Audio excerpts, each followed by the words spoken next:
1922 su quel palco salì un attore. Quali furono le conseguenze di questa storia?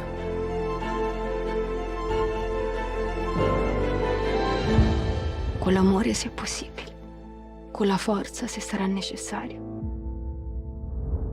أهلا بكم في الشرق سينما. فيلمنا المختار لحلقة اليوم هو مسيرة الزحف على روما للمخرج الأيرلندي مارك كوزينز. هذا الفيلم عرض في افتتاح برنامج أيام المخرجين في فينيسيا خلال الدورة 79 لمهرجان فينيسيا السينمائي الدولي، وجاء عرضه بالتزامن مع الذكرى المئوية لتلك المسيرة التي مهدت لبسط يد موسوليني على الحكم لأكثر من عقدين. موسوليني طالب مناصريه أو أفراد الحزب بالزحف على روما من كل أرجاء إيطاليا، وهم يرتدون القمصان السوداء المشهورة بالنسبة للميليشيا الفاشية. وبالفعل بدأ الزحف وغرقت روما بالقمصان السوداء إلى الدرجة التي اضطر فيها الملك عمانويل الثالث إلى تكليف بنيتو موسوليني بتأسيس الحكومة الجديدة ليلة 30 من أكتوبر. هذه الذكرى أو بالأحرى هذه الذكرى المئوية مرت في ظرف أوروبي يتميز بصعود اليمين. لهذا نسأل المخرج مارك كوزينز حول السبب الذي دعاه إلى أن ينجز هذا الفيلم. For the first time in my life, I'm 56 years old. Never before do I remember so many right-wing governments around the world. In Brazil, in Hungary, in India, in Britain, and it looks as if here in Italy there will be a right-wing government.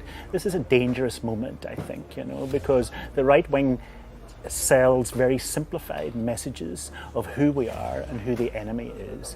The message so often from the authoritarian right is, you are a victim, you are on your knees, stand up and be proud.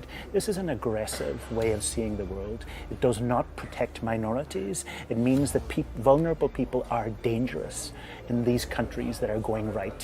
And therefore it's an important time to look at the origins of fascism and the origins of the right in Europe. Mussolini disse che il fascismo era un grido oceanico. هذا الفيلم الذي عرض في برنامج أيام المخرجين في فينيسيا في سبتمبر الماضي رشح لجائزة European Film Award إيفا، وهو بمثابة الأوسكار الوثائقي على الصعيد الأوروبي. قضى مارك كوزينز ساعات أو بالأحرى أسابيع طويلة في إعادة مشاهدة المواد المتوفرة في معهد لوتشا وفي الأرشيفات العالمية الأخرى حتى يخرج في نهاية الأمر بحكاية عن تلك المرحلة الفاشية التي رغم كونها مر عليها حوالي قرن كامل، لكنها ما تزال تحتفظ بمعاصرتها، لأن ما يجري في أوروبا نجد فيه صعودا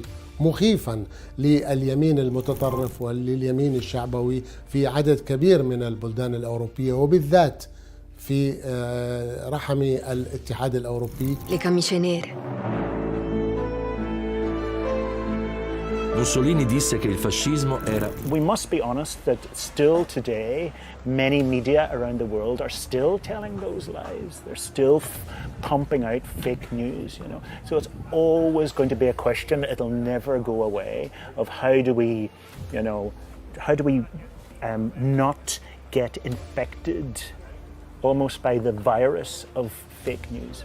And that's why education is really important for young people, that they get taught media literacy, as we say in English. That helps a lot. Abbas Kiarostami said, his cinema is poor on the outside, but rich on the inside. Voila, fantastic. I tried to do that also. If you look at the newsreels, filmed in Italy from the early 20s onwards until 1945, they pretend that they're telling the truth, but they're not. They're saying really bad things about women. They're saying really bad things about Africans, about Albanians, about Libyans, etc. These newsreels tell lies. And so when I was looking at all this newsreel footage for my film, The March on Rome, I had to ask myself, how do I decolonize that? How do I make us see the newsreels as false? You know, how do you turn their message around? And one of the nicest people I ever worked with was Youssef Chahine, the master filmmaker in Egypt. You know, director, actor, polymath. Right from the 50s onwards. You know, his fantastic melodramas, famously Cairo Station, was so important, so innovative, mixing social themes with melodrama and music. You know, really important. And then when he started to make his more personal films, the trilogy about his health issues, etc. While we could learn so much from Youssef, I knew him, we used to walk the streets, you know, he was very flirtatious and very interesting human being, and I think if you look at the major world film artists in the 50s, 60s and 70s, you have to talk about Youssef Chahine. La città di Roma sia come una scenografia teatrale. Nel 1922 su quel palco salì un attore.